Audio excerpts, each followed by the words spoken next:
Hello students, welcome to all of you in your own channel. So students, last video में हमने properties पढ़ी थी और कुछ सेट्स के ऑपरेशन की प्रॉपर्टी पढ़ी थी तो अब नेक्स्ट टॉपिक है हमारा D Morgan's law. D Morgan's law में हम क्या पढ़ेंगे? डी मॉर्गन ने 2 लॉज दिए थे। फर्स्ट है ए यूनियन बी का कॉम्प्लीमेंट इक्वल है A complement intersection B complement के, एंड सेकंड है ए इंटरसेक्शन बी का कॉम्प्लीमेंट इक्वल होता है A complement union B complement के। दोनों लॉज को हम प्रूफ करेंगे, इक्वल प्रूफ करेंगे।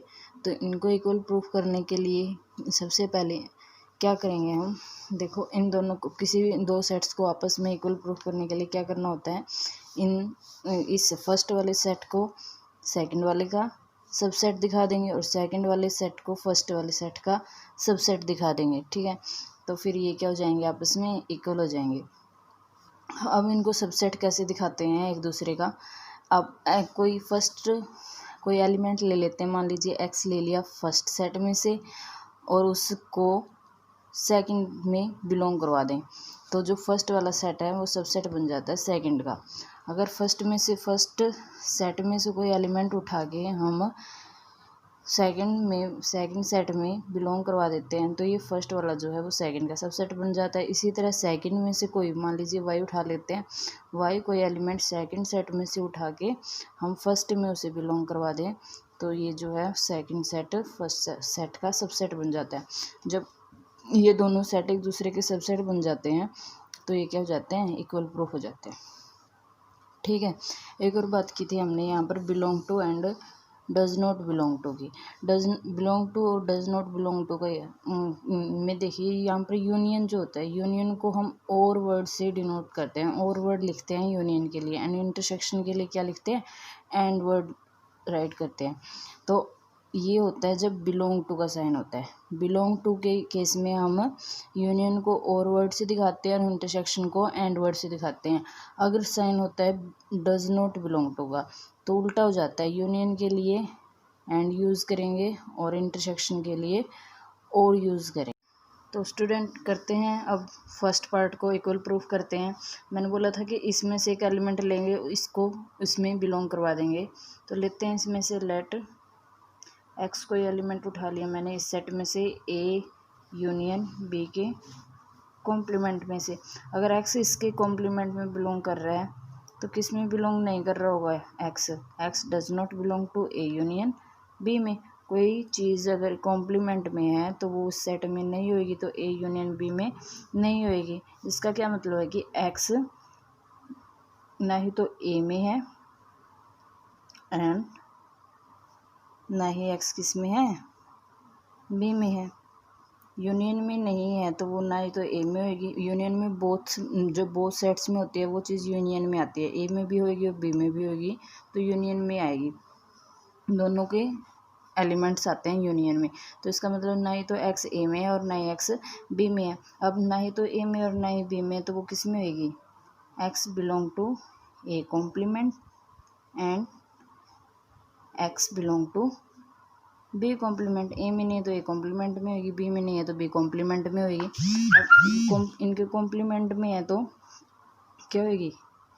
एंड की वजह से, अब ये बिलोंग टू का साइन है और एंड का साइन है तो क्या आता है? मैंने अभी बताया था यहाँ पर, अगर एंड किसके लिए, बिलोंग टू के साइन में एंड किसके लिए यूज़ होता है? इंटरसेक्शन के लिए। तो यहाँ पर हम क्या लिख देंगे? सिंपल इंटरसेक्शन लिख देंगे, एंड की वजह से इंटरसेक्शन आ गया यहाँ पर। ठीक है, तो ये इसमें आ गया एक्स। अब देखो, हमने एक्स इस सेट में से उठाया था और इसमें बिलोंग करवा दिया, तो ये क्या हो गया? जो ये फर्स्ट वाला है जिसमें से उठाया था पहले एलिमेंट ए यूनियन बी का कॉम्प्लीमेंट, वो इक्वल हो गया ए कॉम्प्लीमेंट इंटरसेक्शन, वो इक्वल नहीं, सॉरी, सबसेट हो गया है। सबसेट प्रूफ किया हमने, इसमें से एलिमेंट उठाकर इसमें बिलोंग करवा दिया, तो इसे हम फर्स्ट इक्वेशन ले लेते हैं। अब इसी तरह सेकंड, इस कोई एलिमेंट इस सेट में से उठाएंगे और उसको इस सेट में बिलोंग करवा देंगे। तो उठाते हैं कोई एलिमेंट दूसरा y, let y belong to A complement intersection B complement. अब ए कॉम्प्लीमेंट में और बी कॉम्प्लीमेंट के इंटरसेक्शन में से कोई एलिमेंट उठा लिया। इसका क्या मतलब है कि वाई बिलोंग कर रहा है ए कॉम्प्लीमेंट से एंड वाई जो है बिलोंग कर रहा है बी कॉम्प्लीमेंट में, अलग अलग करके लिख लिया इसको। अब ए कॉम्प्लीमेंट में है, बी कॉम्प्लीमेंट में है, तो इसका मतलब उनकी इंटरसेक्शन में भी होएगा। एंड की वजह से क्या आ जाएगा, इंटरसेक्शन की इंटरसेक्शन में होएगा, बी की कॉम्प्लीमेंट की इंटरसेक्शन में होएगा। और किस में नहीं होएगा, वाई डज, ए कॉम्प्लीमेंट में है तो ए में नहीं हो सकता, does not belong to A, and y does not belong to B, B में नहीं होएगा। ठीक है, तो ए वाई किस में नहीं होएगा, ए यूनियन बी में भी नहीं होएगा, ना ही तो ए में है ना ही बी में है, तो उनकी यूनियन में भी नहीं होएगा। डज नॉट का साइन और एंड वर्ड है, तो डज नॉट के केस में एंड किसके लिए लगता है, यूनियन के लिए, तो इसलिए यहाँ पर मैंने क्या लगाया, यूनियन लगाया। ठीक है, अब इस ए यूनियन बी में वाई नहीं है तो किस में होएगा, फिर उनके कॉम्प्लीमेंट में होएगा। ठीक है, अब इनके कॉम्प्लीमेंट में है। अब देखो हमने एलिमेंट उठाया कहाँ से था, इस सेट में से उठाया था, और अब दिखा किस में दिया, बिलोंग किस में करवा दिया, ए यूनियन बी कॉम्प्लीमेंट में, मीन्स इसमें बिलोंग करवा दिया। तो ये क्या हो गया, यहाँ से क्या बन गया, ए कॉम्प्लीमेंट, जहाँ से हमने सेट, जिस सेट में से वाई को उठाया था वो किसका सबसेट बन गया, जहाँ पर हमने बिलोंग करवा दिया, इसका क्या बन गया, सबसेट। इसको हम सेकंड इक्वेशन दे देते हैं। तो फ्रॉम फर्स्ट एंड सेकंड से ये इसका सबसेट बन गया और ये उल्टा ये इसका सबसेट बन गया। तो दोनों को हमने एक दूसरे का सबसेट प्रूफ करवा दिया है। तो इसका मतलब ये क्या है, आपस में इक्वल हो जाएंगे दोनों सेट। ए यूनियन बी का complement equal to A union क्या है, A complement intersection B complement, दोनों सेट आपस में क्या हो गए, इक्वल हो गए। ओके, तो सेकंड पार्ट को सेम वे में प्रूफ करते हैं। इसमें से एलिमेंट उठाएंगे, इसमें बिलोंग करवा देंगे, फिर इसमें से एलिमेंट उठाएंगे, इसमें बिलोंग करवा देंगे। तो करते हैं, एक एलिमेंट उठाते हैं, x belong to A intersection B complement, इसमें से उठा लिया एलिमेंट। इसका क्या मतलब है कि x does not belong to A intersection B, अगर किसी चीज़ के कॉम्प्लीमेंट में है तो उस सेट में नहीं होगा वो एलिमेंट। ठीक है, इसका क्या मतलब होएगा, x does not belong to A और x does not belong to B. अब इनकी इंटरसेक्शन में नहीं है एक्स, तो ना ही तो ए में होएगा, या तो ए में नहीं होगा या फिर बी में नहीं होएगा। इंटरसेक्शन में कॉमन चीज़ आती है, अगर एक में भी है तो कॉमन नहीं हो सकती। अब देखो यहाँ पर मैंने बताया था इंटरसेक्शन के लिए डज नॉट के केस में क्या लगाते हैं हम, उल्टा हो जाता है, और लगाते हैं, और यूनियन के लिए एंड लगाते हैं, है ना। यहाँ पर डज नॉट का है साइन और इंटरसेक्शन है तो और लिखा है इसलिए। ओके, तो अब इसमें है तो किस में नहीं होएगा, एक्स बिलोंग किस में करेगा, ए कॉम्प्लीमेंट में करेगा, और x belong to B complement में करेगा। ए में नहीं था तो ए कॉम्प्लीमेंट में होगा, बी में नहीं था तो बी कॉम्प्लीमेंट में होएगा। ठीक है, अब इन दोनों की किस में हो जाएगा, और का साइन की वजह से क्या आ जाएगा, यूनियन आ जाएगा। ठीक है, हमने इसमें से एलिमेंट को उठाया था और इसमें क्या करवा दिया, बिलोंग करवा दिया। इसको हम फर्स्ट इक्वेशन रखते हैं। अब सेकंड पार्ट लेते हैं, इसमें से कोई एलिमेंट लेट वाई उठाते हैं हम, बिलोंग कर रहा है A complement union B complement से।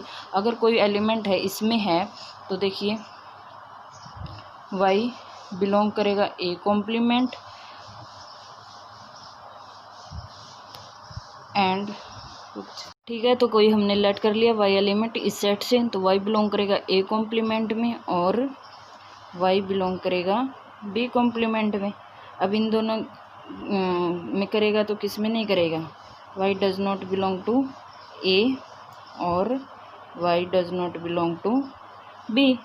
अब वाई इन दोनों में नहीं है तो does not belong to A intersection, इनकी इंटरसेक्शन में भी नहीं हो सकता। अब इनकी इंटरसेक्शन में नहीं है तो किस में होएगा, फिर इसके कॉम्प्लीमेंट की इंटरसेक्शन में होएगा। इनकी कॉम्प्लीमेंट की इंटरसेक्शन में होएगा, इसमें नहीं है तो इनकी कॉम्प्लीमेंट की इंटरसेक्शन में होएगा। ठीक है, तो हमने कोई एलिमेंट इस सेट से उठाया था और इसमें बिलोंग करवा दिया। इसको हम सेकंड इक्वेशन ले लेते हैं। तो देखते हैं, इसमें से एलिमेंट उठाया था फर्स्ट सेट में से और उसको सेकंड में बिलोंग करवा दिया, सेकंड में से उठा के फर्स्ट में बिलोंग करवा दिया, तो ये एक दूसरे के क्या हो जाते हैं, सबसेट हो जाते हैं। यहाँ से ए इंटरसेक्शन बी सबसेट है A complement union B complement का, एंड यहाँ से A complement union B complement subset है ए इंटरसेक्शन बी कॉम्प्लीमेंट का। तो देखते हैं फ्रॉम फर्स्ट एंड सेकंड से दोनों को सबसेट दिखा दिया तो आपस में ये भी क्या हो जाएंगे, इक्वल हो जाएंगे। ओके, तो हमने प्रूफ कर दिया इन दोनों लॉज को। उम्मीद करती हूँ कि आपको अच्छे से समझ में आया होगा। Thanks for the watching the video.